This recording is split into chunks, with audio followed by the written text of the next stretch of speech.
नमस्कार बच्चों। एक्सरसाइज 8.1 के प्रश्न 2 क्वेश्चन करा दिए थे। ये चैप्टर चल रहा था हमारा एप्लीकेशंस ऑफ इंटीग्रल्स यानी समाकलन के अनुप्रयोग। बेसिकली इस एक्सरसाइज में जो हमें कोई ग्राफ दिया होगा, कोई कर्व दिया होगा, उसके और किसी अक्ष के बीच में हमें एरिया निकालना है। उसकी ए और बी करके उसकी बेसिकली एरिया निकालना है। इसमें हमें area bounded by the curves. और 2 प्रश्न हम करा चुके थे पिछले वीडियो में, और मैंने वैसे तो ये पूरी एक्सरसाइज आपको पीडीएफ फॉर्म में भी भेजी थी, तो आपने कोशिश की होगी। बाकी एक्सप्लेनेशन में थोड़ा थोड़ा करके ये आपको बाय वीडियो भेज रही हूँ। तो प्रश्न नंबर 3 पर आते हैं। प्रश्न नंबर 3 में ये कहते हैं कि x² बराबर 4y 4y, ये आपका एक वक्र है। देखते ही पहचान गए होंगे ये क्या है, एक परवलय है। और परवलय कौन सा रूप का है, x² बराबर 4ay। और ये कौन सा रूप होता था, ये वाला रूप होता था, आपको याद हो तो। खैर ये तो सिर्फ समझाने के लिए। y बराबर 2, y बराबर 4 तथा y अक्ष के बीच में आपको क्षेत्रफल निकालना है। तो पहले जब तक फिगर नहीं ड्रॉ करेंगे आप कुछ कंक्लूड नहीं करेंगे, इसलिए सबसे पहले हम इसका फिगर ड्रॉ करते हैं। और ये हमने x एक्सिस y एक्सिस करी, और x² बराबर 4y मैंने बताया था किस प्रकार का रूप है। इसे अगर कंपेयर करेंगे तो उसे हम लिखेंगे 4 × 1 × y। और ये आपका कौन सा रूप हो गया, 4ay वाला। और इसका ये आपका यू शेप में आपका परवलय बनता है। तो ये आपने लास्ट ईयर 11th में किए थे, इसलिए आपको याद होने चाहिए। तो ये आपका कुछ ऐसी सी फिगर हो गई। अब अगर ये y बराबर 0 है, या y बराबर 1 है, या y बराबर 2 है, तो ये y बराबर 2 ये आपकी रेखा हुई। y बराबर 2 कैसी रेखा होगी, एक ऐसी रेखा जो y बराबर 2 से होकर जाती है और x एक्सिस के पैरेलल होती है। इसी तरह से y बराबर 4 एक रेखा है जो y बराबर 4 से होकर जाती है लेकिन x एक्सिस के पैरेलल है। तो ये 3 है, यहाँ 4 है, तो ये हो गया y बराबर 4। अब आपसे पूछा गया है y एक्सिस क्षेत्रफल, मतलब कर्व किसी एक साइड का, और y बराबर 2, y बराबर 4। तो यानी या तो ये एरिया या इधर कोई एक तरफ का ले लो। हम जनरली पॉजिटिव वाला लेते हैं, एक ही बात है। ये वाला एरिया आपसे पूछा है। तो अगर आप उसे, मैंने बताया था जब y एक्स के सापेक्ष में चलेंगे तो हम कौन सा सूत्र लगा के चलेंगे एरिया निकालने के लिए। एरिया निकालने के लिए जब y एक्स के सापेक्ष लिमिट y की जा रही है 2 से 4 तक, 2 से 4 तक, यानी y एक्सिस के अलॉन्ग हम जब चल रहे हैं तब हमारा फलन लगेगा, y में फलन आएगा इंटू dy, इस रूप में फलन आएगा। और ये y की लिमिट होगी y बराबर a2 y बराबर b में, जब हम अलॉन्ग y चल रहे हैं। तो ये वाला सूत्र हम लगा के चलेंगे। तो इस तरह से जो क्षेत्रफल है, जो अभिष्ट क्षेत्रफल है, इसे अभिष्ट क्षेत्रफल कहेंगे। यहाँ फिगर बनाती का मतलब रिक्वायर्ड एरिया या अभिष्ट क्षेत्रफल से आप कह देंगे यहाँ एरिया का मतलब इसका एरिया जो शेडेड पोर्शन, या लिखेंगे एरिया ऑफ शेडेड पोर्शन, छायांकित क्षेत्र का क्षेत्रफल, या यूँ लिख सकते हैं ABCD डाल दो, एरिया ऑफ रीजन ABCD, ऐसे कैसे भी लिखकर आप करेंगे। तो क्या सीधा सा ये तरीका क्या हो गया, y बराबर 2 से y बराबर 4 तक, और फंक्शन किसका है, y के रूप में फंक्शन आना चाहिए। तो यानी fy का क्या मतलब होता है, x। तो यहाँ से x का मान निकालेंगे तो x कितना होगा, √4y इंटू dy। और अब इसके बाद ये आपका एक नॉर्मल फंक्शन हो गया। √4 का आपका 2 बन के बाहर आ गया, और y का अंडर रूट का आपका y की पावर 3/2 अपॉन 3/2 इंटीग्रल बैठा। लिमिट लेंगे 2 से 4 में, तो ये हो जाएगा। ये सिर्फ समझाने के लिए, इसे उतारने की ज़रूरत नहीं है। 2 और ये 3/2 बाहर आ गया 2/3 बन के, और यहाँ लिमिट लगी 4 की पावर 3/2 माइनस 2 की पावर 3/2, ये हो गया 4/3। 2 की पावर 2 इंटू पावर 3/2 माइनस, ये हो गया 2√2। 4/3, 2 से 2 कटा, ये बन गया 8 माइनस 2√2। चाहो तो 2 बाहर निकाल लो, 8/3 4 माइनस √2। इस हमेशा जब भी क्वेश्चंस करेंगे यहाँ लिखेंगे वर्ग इकाई, क्योंकि क्षेत्रफल होता है, क्षेत्रफल का जब क्षेत्रफल निकाल रहे हैं तो यूनिट यानी इकाई लिखनी आवश्यक होती है। और चूँकि हमें यहाँ सेंटीमीटर मीटर का पता नहीं, तो जो भी कुछ फॉर्म में वो मीटर होगा, मीटर, तो उसको हम इकाई लिख देते हैं।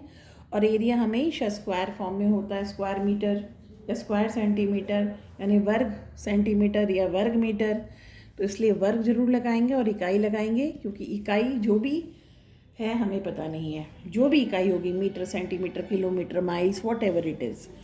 तो ये यूनिट लिखना नहीं भूलना। अगर यूनिट छोड़ दी तो निश्चित तौर पे आप नंबर खोएंगे अपना, तो इसलिए ध्यान रखेंगे। आते हैं प्रश्न नंबर 4 पर। प्रश्न नंबर 4 ये कहता है कि ये एलिप्स क्लियरली दे रखा है, दीर्घवृत्त, एलिप्स कह लो या दीर्घवृत्त कह लो, दीर्घवृत्त, ये जो दीर्घवृत्त दिया है इसका एरिया आपसे पूछा है। तो इसे आपको इंटीग्रल यानी समाकलन के यूज़ करके निकालना है। सबसे पहले हम इसकी फिगर बनाएंगे। क्लास 11th में हम इस तरह से खूब करके आए हुए हैं। आपको याद है ये वाला कैसे लिखा जाता है, x² / 4 का स्क्वायर प्लस y² / 3 का स्क्वायर बराबर 1।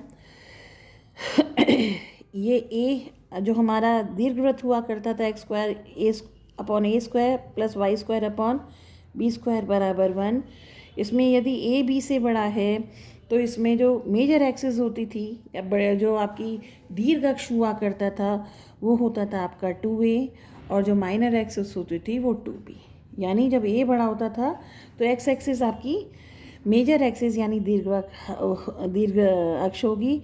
तो जब इसको आप ड्रॉ करते थे, याद हो आपको, आप ऐसे ड्रॉ करते थे। यहाँ जितनी भी फिगर्स आ रही हैं क्लास 11th में जो कोनिक सेक्शन में आप डिस्कस करके आए हैं, शांकव वाले चैप्टर में डिस्कस करके आए हैं, या तो आपकी स्ट्रेट लाइंस होंगी या फिर उनमें से सर्किल होगा या पैराबोला यानी कि परवलय, या फिर दीर्घवृत्त यानी एलिप्स, या फिर हाइपरबोला यानी कि अतिपरवलय। इन चारों में से ही फिगर आपकी ली जाएगी ज़्यादातर, या फिर ट्रिग्नोमेट्रिक फंक्शंस होंगे। जो आप 11th में जितने ग्राफ्स पढ़ के आए उन्हीं का उपयोग है, कुछ नए नहीं है। तो ये आपका बैठा, तो निश्चित तौर पे ये दिख रहा है आपको, ये कितना है 40, और इसके कोऑर्डिनेट है -40। अब इसका एरिया निकालना इस पूरे का।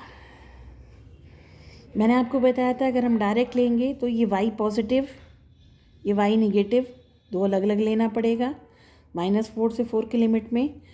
तो इसलिए बेहतर तरीका है, चूँकि सिमेट्रिक फिगर है, यानी जितना एरिया इस पहले चतुर्थांश में जितना है ये वाला हिस्सा, इसको 4 गुना कर दो, इसके बराबर ये हिस्सा है, इसके बराबर ये हिस्सा है, इसके बराबर ये हिस्सा, यानी जितना एरिया इतने का है उतना इतना इसका है, उतना इसका है, उतना इसका है। ये कैसे पता चला? बाई सिमेट्री से। सिमेट्री से, क्योंकि सिमेट्रिक फिगर होती है, सममित पिक्चर होती है आपकी, सममित चित्र होता है। तो इसमें हम सिर्फ इतने का एरिया निकालेंगे जो प्रथम चतुर्थांश में, और उसको 4 से गुणा कर देंगे।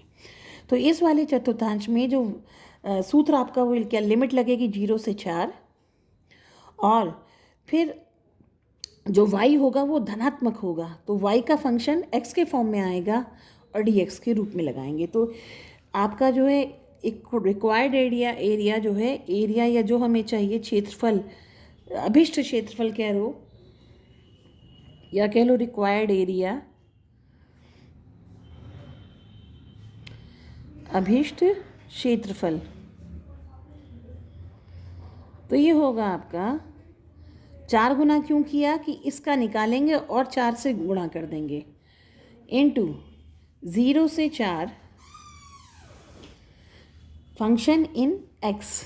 तो यहाँ से y का मान निकालेंगे, यानी fx dx होता है और fx का मतलब होता है y, और यहाँ से y का मान निकालेंगे तो y² / 9 बराबर हो गया 1 -x² / 16, या यूँ कह लो 16 - x² / 16।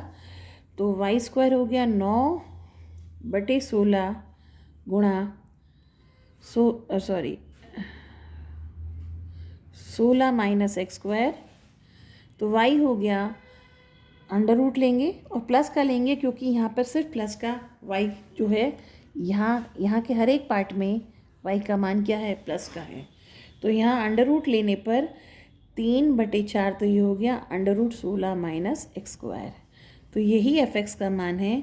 और जब इसे यहाँ पर हम रखेंगे तो एरिया या रिक्वायर्ड एरिया अगर इसे रिप्रेजेंट करते हैं 4 × 0 to 4 3/4 √16 - x² dx। 3/4 बाहर निकाल दिया, 4 × 3/4 0 से 4। और अब इसको कौन सा रूप आ गया, 4² - x² dx लिखते हुए हमारा रूप आ गया √a² - x² वाला रूप। और ये सूत्र था आपका,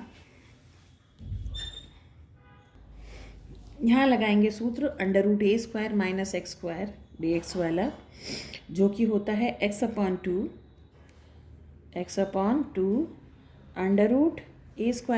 x²। a की जगह 4 है तो 4² - x² प्लस a²/2, a है 4 तो 4²/2 साइन इनवर्स x/a की जगह 4। और ये 4 से 4 कट के 3 बाहर आ गया और ये लिमिट गई 0 से 4। अब आप लिमिट लगाएंगे। जब अपर लिमिट लगाएंगे तो यहाँ 4 आएगा, यहाँ 4 का वर्ग होती है 0 हो गया, तो कहने का मतलब 4 यहाँ रखेंगे तो 0 हो जाएगा। x की जगह 4 यहाँ रखेंगे तो 4/4, तो ये हो जाएगा 4 का वर्ग यानी 16/2 साइन इनवर्स 4/4। लोअर लिमिट में x को यहाँ 0 रखेंगे तो ये 0 गुणा होने से ये सब खत्म हो जाएगा। और फिर जब 0 यहाँ रखेंगे तो साइन इनवर्स 0 का मान 0 होता है, 0 ये गुणा करके सब खत्म हो जाएगा। तो लोअर लिमिट से तो ये पूरा ही 0 बनेगा।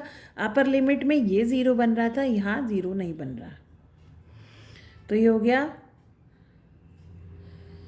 3 गुणा ये 2 से 16 कट गया 8 पर, और साइन इनवर्स 4/4 यानी साइन इनवर्स 1 होता है π/2। 2 से फिर कट गया ये कितना, 4 पर, 4 × 12 पाई आपका क्षेत्रफल इस प्रश्न का उत्तर आएगा। फिर कह रही हूँ वर्ग इकाई मत लिखना भूलना। तो ये था आपका प्रश्न नंबर 4। ठीक इसी तरह से प्रश्न नंबर 5 है। प्रश्न नंबर 5 कहते हैं दीर्घवृत्त है x²/4 + y²/9 = 1। जो दीर्घवृत्त है इसका ये क्षेत्रफल पूछा है, पूरे का क्षेत्रफल पूछा है। तो इसे अगर आप कंपेयर करेंगे x²/2 का स्क्वायर प्लस y²/3 का स्क्वायर बराबर 1, तो x²/a² प्लस y²/b² जो हमारा दीर्घवृत्त होता था, अब की बार b बड़ा है, a की जगह 2 आ गया, b की जगह 3 आ गया, तो निश्चित तौर पे a छोटा हो गया b से। जब इस तरह का समीकरण आपका दीर्घवृत्त होता है तब ये कौन सा वाला आपका दीर्घवृत्त बनता है, ये तब दीर्घवृत्त जो होती है वो y अक्ष होती है। तो इस तरह का आपका आता है। तो मैं इसी को ही बनाती हूँ यहाँ पर। तो अब की बार दीर्घवृत्त क्या है, y एक्सिस, तो ये इस तरह का बनेगा।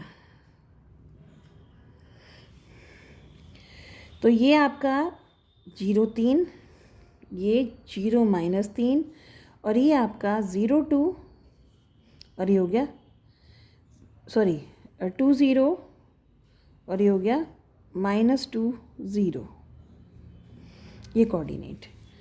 अब इसका क्षेत्रफल निकालना है, यानी पूरे का क्षेत्रफल निकालना है। फिर सिमेट्री से ये वाला एरिया निकालते हैं और उसका 4 गुना करते हैं।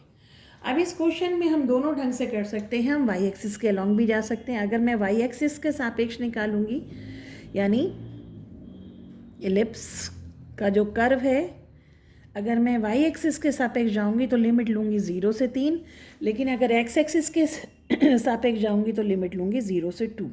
तो आप दोनों तरह से कर सकते हैं, चाहे तो वाई एक्स के सापेक्ष जा सकते हैं, चाहे तो आप एक्स एक्सिस के सापेक्ष जा सकते हैं, क्योंकि पूरी तरह से सिमेट्रिक फिगर है। इसलिए मैं तो एक्स एक्सिस के सापेक्ष ही जा रही हूँ, मुझे तो उसी की आदत है। तो ये मैंने 0 से 2 तक लिमिट किया और 4 गुना कर दिया, ये एरिया का 4 गुना कर दिया, 4 × 0 to 2। और हमारा फंक्शन f(x) dx अगर हम एक्स एक्सिस के अलॉन्ग जा रहे हैं, लिमिट x बराबर 0 से x बराबर 2 तक ले रहे हैं, तो इसका मतलब एक्स एक्सिस के अलॉन्ग जा रहे हैं। लिमिट अगर y बराबर 0 से y बराबर 3 की तरफ लेते तो हम y एक्सिस के लॉन्ग जाते, तब हम यहाँ फंक्शन y में लेते और ये dy होता। तो मैं x एक्सिस में ही ले रही हूँ तो x एक्सिस से ही करेंगे, आप चाहो तो y एक्सिस से भी कर सकते हैं, कोई दिक्कत की बात नहीं है।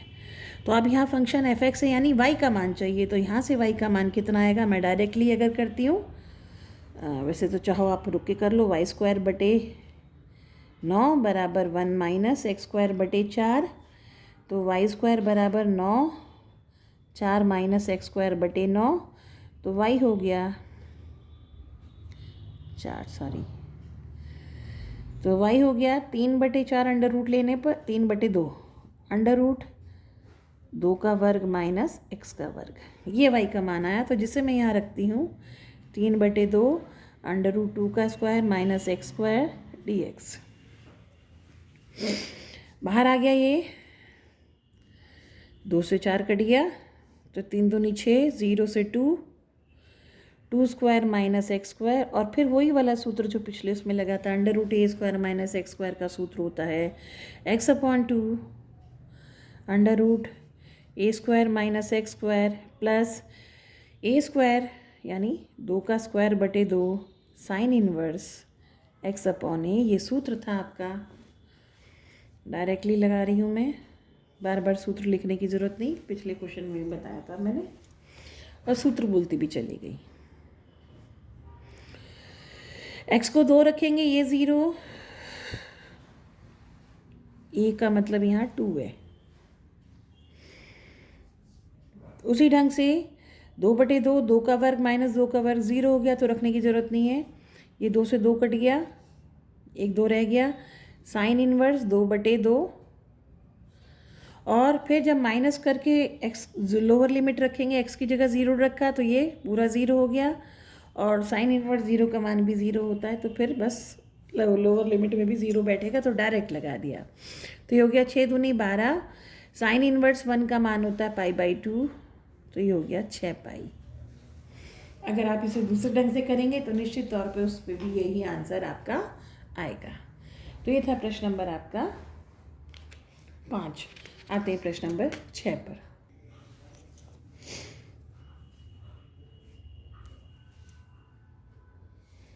प्रश्न नंबर 6 पे आएंगे। तो प्रश्न नंबर 6 कहता है प्रथम चतुर्थांश है। प्रथम चतुर्थांश में x अक्ष, ये रेखा दे रखी है आपको, x बराबर √3y तथा वृत्त दे रखा है x² प्लस y² बराबर 4 के मध्य क्षेत्रफल ज्ञात करना है। 3 चीज़ों के बीच में x एक्सिस, ये रेखा, ये वृत्त, और प्रथम चतुर्थांश में। इतनी सारी बातें हो गई, तो पहले इसको ड्रॉ कर लेते हैं, तब तक उसके बिना तो हमें बिल्कुल कोई आइडिया नहीं होगा। तो सबसे पहले हम सर्किल ही ड्रॉ करते हैं। ये सर्किल जो है x² प्लस y² बराबर 2 का वर्ग, स्टैंडर्ड फॉर्म में अगर मैं इसको दोबारा लिखूं तो x माइनस 0 का वर्ग प्लस y माइनस 0 का वर्ग बराबर 2 का वर्ग, ठीक है। और इसके बाद तो ये मूल बिंदु हो गया, इसका जो सेंटर हो गया वो हो गया 0 0, और इसकी त्रिज्या यानी रेडियस जो हो गया वो हो गया 2। तो मैं पहले इसको ड्रॉ करती हूँ। ये सेंटर, ये 1, ये 2, ये 1, ये 2, ये रेडियस 2, दोनों बराबर बराबर। मैंने पहले ही बताया था, बिल्कुल नाप तोल के बनाने की ज़रूरत नहीं है ना इतना टाइम, हमें बस एक मोटा मोटा अंदाज़ा लेना है। ये हमारा सर्किल बन गया, काफ़ी कुछ गोल गोल सा। यहाँ से ले लेते हैं, ये 2 हो गया, कोई बात नहीं, ये 1 हो गया, ये 2 हो गया, ये तो ये हमारा सर्किल चला गया, बन गया। आप कहते हैं ये रेखा ड्रॉ करेंगे, तो x बराबर √3y है। मैंने बताया था रेखा को ड्रॉ करना है, तो रेखा को बनाने के लिए 2 बिंदुओं की ज़रूरत है, लेकिन हम 3 बिंदु तो इसलिए बना लेते हैं कि कोई गलती हो तो पकड़ी जाए। तो अगर एक y का मान 0 रखते हैं तो x भी 0 होगा, तो 0 0.1 हो गया। अब x को और कोई मान रख लेते हैं, y को मैं अगर 1 रखती हूँ तो x का मान √3 आएगा, और अगर मैं y को 2 रख लूँ तो ये 2 √3 आएगा। तो y को 2 रख लेते हैं, तो y 2 होगा, √2 √3, या 1 रख लेते हैं, y को 1 रखा, x को रखा √3, √3 ढूंढते हैं। √3 का मतलब होता है आपका 1.732, तो अंदाजे से तो ये आपका हुआ 0 0, और जब x y 1 हुआ, x हुआ 1.732, तो यहाँ तो x आपका 2 है, तो इससे थोड़ा पहले कुछ यहाँ ये x बराबर 1 यहाँ के आसपास होगा। तो एक मोटा अंदाज़ा लेना, बिल्कुल ऐसा नहीं कि उसको बिल्कुल नाप तोल के बनाना है। तो ये इस तरह की रेखा चली जाएगी, इन दोनों पॉइंट को ज्वाइन करते हुए ये रेखा हमारी चली गई। तो अब हमें किसका एरिया चाहिए? प्रथम चतुर्थांश में, यानी ये एरिया नहीं चाहिए, ये नहीं चाहिए, ये नहीं चाहिए, सिर्फ प्रथम चतुर्थांश में। ऐसे इन्होंने लिखा है एक्स एक्सिस, रेखा और सर्कल के बीच का एरिया, यानी ये वाला एरिया पूछा है। अब इस क्वेश्चन में ये आपको देखना है, ये देखने लायक क्वेश्चन है। ये आपका मूल बिंदु O है, ये बिंदु A है, ये बिंदु B है, लेट सपोज। तो अगर मैं यहाँ से एक लंब डालूँ, A से एक परपेंडिकुलर डालूँ, ये लेट सपोज M है, तो O से M तक का एरिया जो आ रहा है, जो हिस्सा आ रहा है, अगर मैं यहाँ से 90 डिग्री डालूँ, तो ये हिस्सा आपका 0 से M तक का, O से M तक का हिस्सा आपका एक्स एक्सिस और रेखा के नीचे और एक्स एक्सिस के बीच में आ रहा है, और M से B तक का हिस्सा जो है वो आपका सर्किल और एक्स एक्सिस के बीच में आ रहा है। तो बेसिकली ये जो शेडेड रीजन का एरिया है, या यूँ कह लो एरिया ऑफ रीजन OMBA, ये क्या होगा? यहाँ से यहाँ। तो अब हमें जब तक इसके पॉइंट नहीं पता चलेंगे, M का पॉइंट चाहिए, तो यहाँ से यहाँ तो एक्स एक्सिस जो आपका रेखा का कर्व है उसका फंक्शन x के रूप में, और M से B तक जो आपका वृत्त है उसका फंक्शन इन fx के फॉर्म में। तो अब जब तक M पॉइंट नहीं, तो M हमें पॉइंट निकालना है। तो M पॉइंट निकालने के लिए क्या कायदे में से मैं पहले लिख लेती हूँ पूरा। तो ये area of region OAM plus area of region AMB। मैं यहाँ ट्रायंगल नहीं कह रही हूँ, ये ट्रायंगल नहीं है, ये तो ट्रायंगल हो सकता है, लेकिन हमें तो यहाँ समाकलन का प्रयोग करना है, तो इसलिए सिर्फ ये रीजन की बात हो रही है, क्षेत्रफल। तो अब पहला काम है हमारा बिंदु M निकालना। M का खासकर चूँकि हम एक्स एक्सिस के अलॉन्ग चलेंगे, तो हमें इसके एक्स कोऑर्डिनेट से मतलब है, वाई कोऑर्डिनेट से। वाई तो इस पर 0 होगा ही, तो M का हमें एक्स कोऑर्डिनेट चाहिए, वाई इसका 0 है। अब M कहाँ से निकालें, सवाल ये है। अब M का जो एक्स कोऑर्डिनेट होगा वही A का एक्स कोऑर्डिनेट होगा। मान लो ये बिंदु A जो है x1 y1 है, तो M जो होगा वो x1 0 होगा। तो अगर हमें A पता चल जाए तो उसका जो x1 होगा वही M का एक्स कोऑर्डिनेट होगा। तो हमें निकालना है बिंदु A, और A क्या बिंदु है? इस रेखा और इस सर्किल का प्रतिच्छेदन बिंदु, यानी ये जो सर्किल और ये जो रेखा दे रखा है इनका इंटरसेक्शन पॉइंट है। तो पॉइंट ऑफ इंटरसेक्शन निकालने के लिए जब दो से हम पॉइंट ऑफ इंटरसेक्शन निकालते हैं तो हम प्रतिस्थापन विधि या यूँ कह लो सब्स्टिट्यूशन मेथड से हम निकालते हैं, यानी किसी एक से y या x का मान दूसरे में रख के जो आपका इक्वेशन है वो किसी एक वेरिएबल में क्रिएट हो जाएगा, तो वहाँ से हम उसकी वैल्यू निकालेंगे। तो हम ये कहेंगे कि पॉइंट ऑफ इंटरसेक्शन या प्रतिच्छेदन बिंदु पॉइंट A निकालने के लिए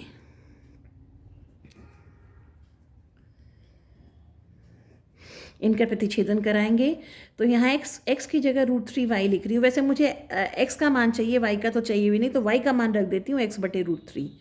तो y का मान x/√3 हुआ। समीकरण 2 में से हम रख रहे हैं समीकरण 1 में, तो यहाँ आप x की जगह तो x² ही रहने देंगे, और y की जगह x/√3 लिखेंगे का वर्ग बराबर 2 का वर्ग।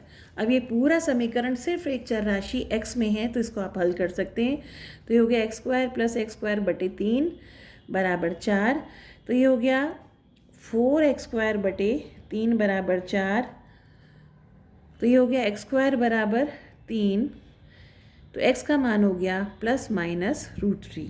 आप कह रहे हो मैडम आई तो 2 मान आ गए, तो दूसरा मान ये वाला, जब x नेगेटिव, x यहाँ नेगेटिव आएगा तो ये पॉइंट जो है यहाँ पर अगर लम्ब डालते हैं तो ये इसका x कोऑर्डिनेट -√3 होगा, इसका x कोऑर्डिनेट प्लस का √3 होगा। y कुछ भी होगा, मुझसे मतलब नहीं है। तो हमें तो x चाहिए था, तो इसका मतलब x का मान क्या हो गया, √3। तो कुल मिला के 0 से ये अब जो m कोऑर्डिनेट है, ये m कोऑर्डिनेट क्या बेटा, √3 0। तो अब जो एरिया निकलेगा वो होगा 0 से √3, तो रेखा और x एक्सिस के बीच में, तो रेखा का फंक्शन fx के फॉर्म में कितना होगा, x/√3। ये याद रखना है, क्योंकि सूत्र जो लगेगा वो fx dx लगेगा जब x की लिमिट ले रहे हैं, यानी x एक्सिस के अलोंग में हम मूव कर रहे हैं। तो x की लिमिट 0 से 3 तक जाएगी तो यहाँ fx फंक्शन आएगा, और fx का मतलब होता है y का मान। तो ये रेखा कर्व जो है वो रेखा का है, तो y बराबर x/√3 इज़ एक्चुअली fx कहलाता है।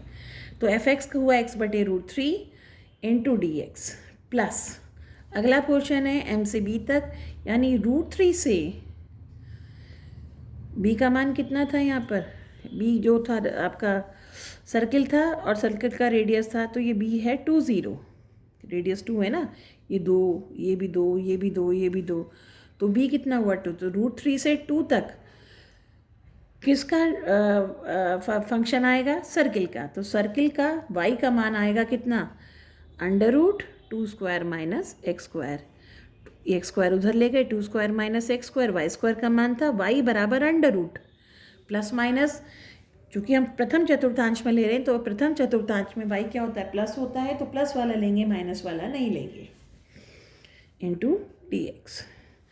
अब इसे आप हल करेंगे तो 1/√3 बाहर आ गया, और x का हुआ x²/2 इन द लिमिट 0 से 3। और ये आपका सीधा सूत्र पता ही है, इतने सारे सूत्र कर आए हैं अभी हम। √a² - x² का सूत्र लगाएंगे, x/2 √a² - x²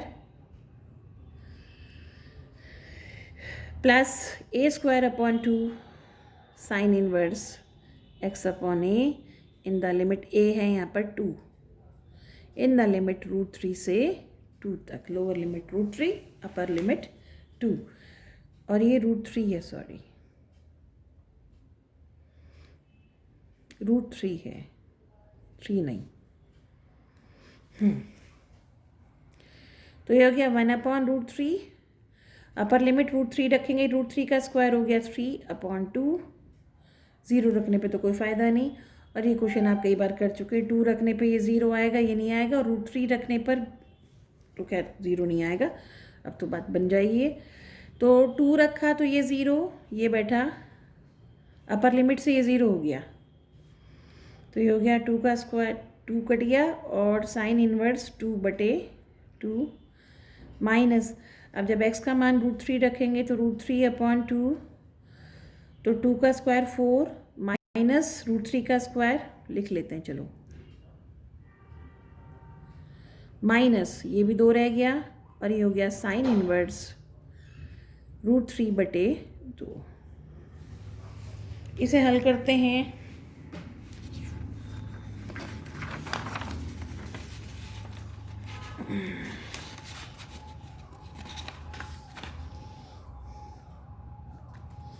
ये तो हो गया 3/2√3 प्लस 2 से 2 कटा, साइन इनवर्स 1 बना, साइन इनवर्स 1 का मान हुआ 5/2 माइनस, ये रह गया √3/2 क्योंकि ये 1 हो गया, माइनस 2 साइन इनवर्स √3/2, तो π/3 मान हो गया, क्योंकि साइन 60 का मान होता है, राइट, √3/2 60 मतलब π/3। तो ये आपका ये आ गया, 2 से 2 कटा, तो इसे और तोड़ लेते हैं, ये हो गया √3/2 प्लस पाई माइनस √3/2 माइनस 2 π/3, ये कट गए, 3 - 2 इस π/3, तो ये वर्ग इकाई आपका उत्तर बैठा।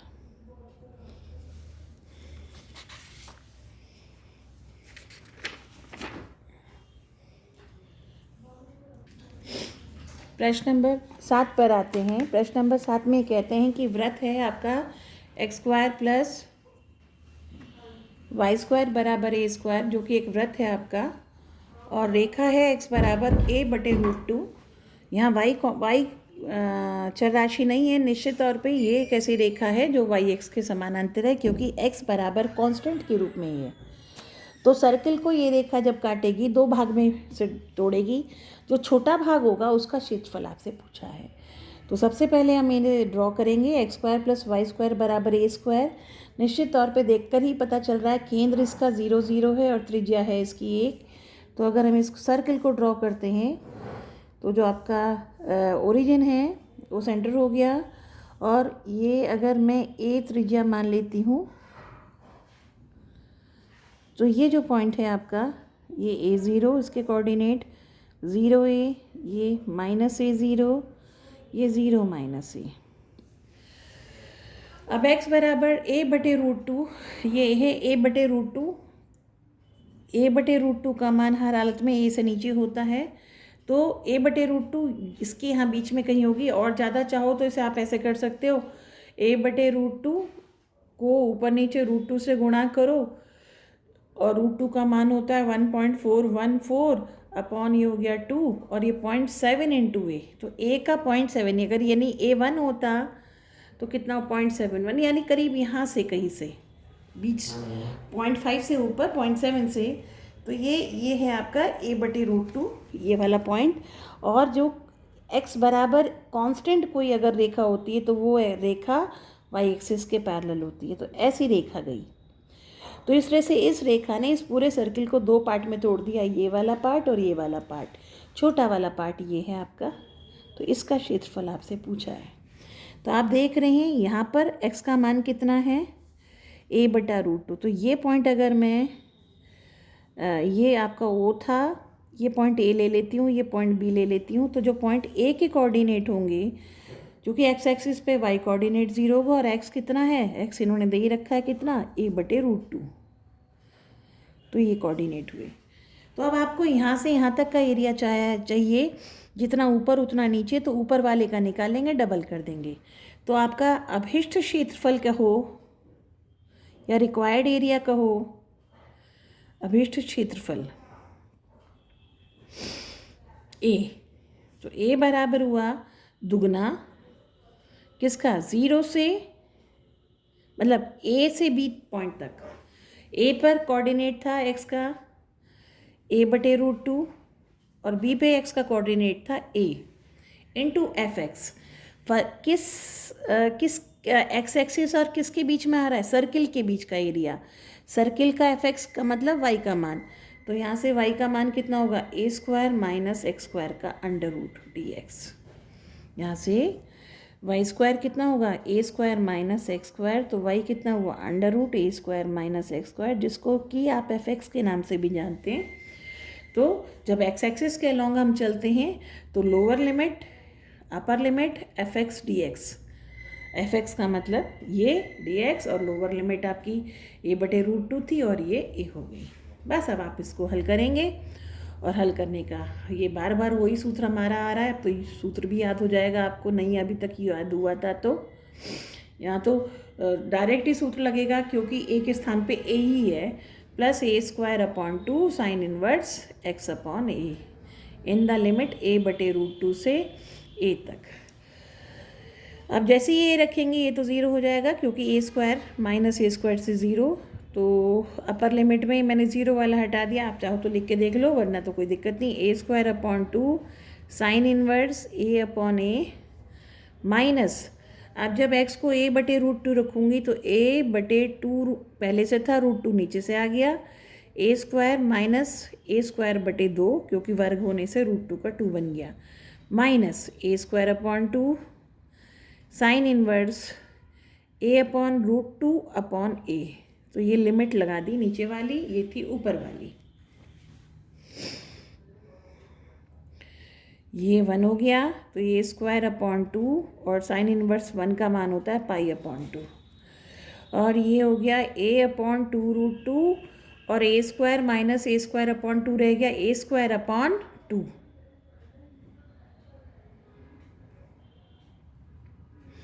माइनस ए स्क्वायर अपॉन 2, ए से ए कट गया, ये रह गया साइन इनवर्स 1/√2। अब ये रह गया पाई ए स्क्वायर अपॉन 4 माइनस ये ए रह बन गया ए स्क्वायर और √2 और √2 2 जा 4 minus a square upon 2 sine inverse 1/√2 किसका मान होता है? π/4 का।